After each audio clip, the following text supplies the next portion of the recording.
Shalom, we're here at the Bechol Levavcha conference in Tel Aviv of the Ramat Gan Yeshiva, and we are with Yaron Levy, Head General Director of Tzalash. Tell us about Tzalash. Tzalash is an organization that deals with empowering religious soldiers in the army. The idea is to turn the army into a place where there's much more of a feeling of Yiddishkeit, where people don't see the army as some kind of challenge to remain religious. Instead of that, the army is a place where they're going to continue growing also on a religious level during their service. Why is it a challenge? What really is the challenge? Why do we see many numbers of kids, young boys who are observant and they come out less observant? I think in the army what happens is a few things. One of them is that the army is very intense, but the main thing is that the environment around is very diverse and very, very secular. And putting them in a situation where maintaining a religious life the way they used to doing it, the learning, the tefillot, kids who've just come out of yeshiva, it's just not the same in the army because you're tired, you can't concentrate on anything.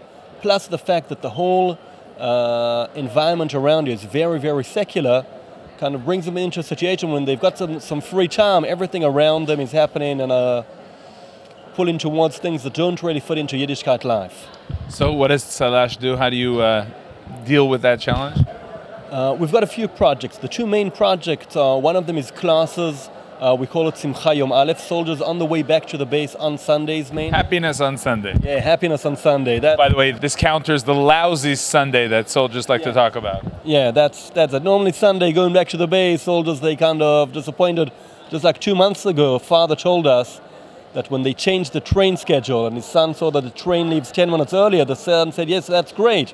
Father says, why? He says, well, that's where I get a little bit more time with Rav Peretz Ayno. And where is this happening? You mentioned the train station, that's where it happens? Yeah, so by the train station, there's a big meeting point where all the soldiers meet up there, and then the buses are taken to the different bases.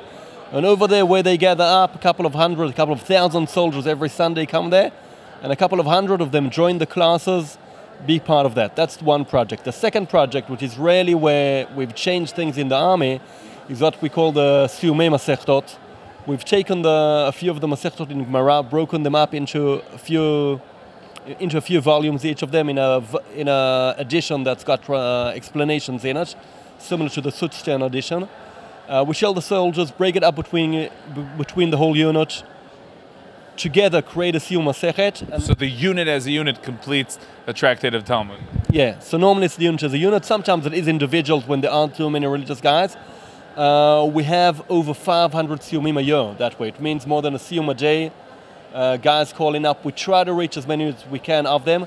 And that turns it into something that when they've got free time, that's what they want to do. They want to learn together. They want to continue growing that way. So the main target audience are the observant soldiers, strengthening them, strengthening their values. But you also meet many, many non-observant, traditional. What can you tell us about that?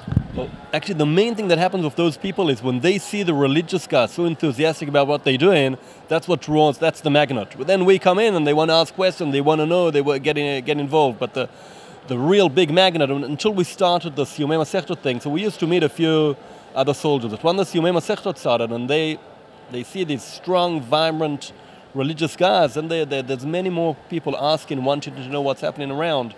That's the main way we influence those audiences.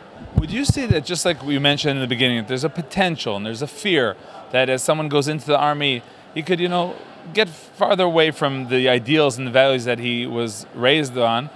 There's also a potential to grow, especially in the army, with the values and the feeling of significance, of meaning, right?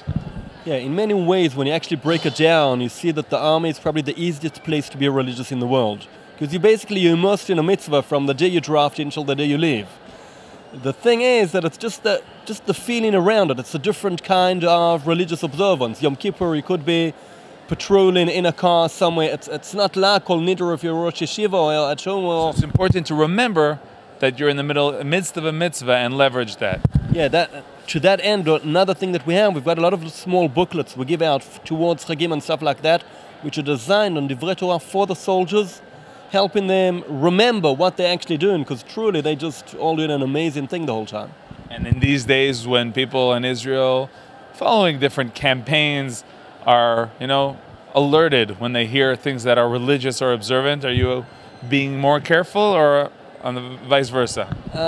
We feel some of that. We've had one problem in one of the bases where we had a big class. We had to stop in the meantime. Now they're probably going to be actually building a shul for us to give the classes in. It should turn it kind of official, because they said you can't give a shul in the parking lot. That was to soldiers waiting outside of a base, which is like not clear where it comes in legally. So what began as go out of the base is ending in come in big and permanent.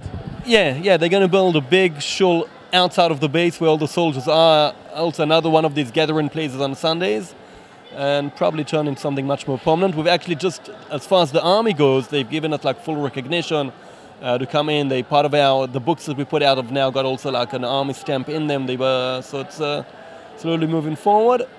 People are afraid of Yiddishkeit, we're sad about that, but it's...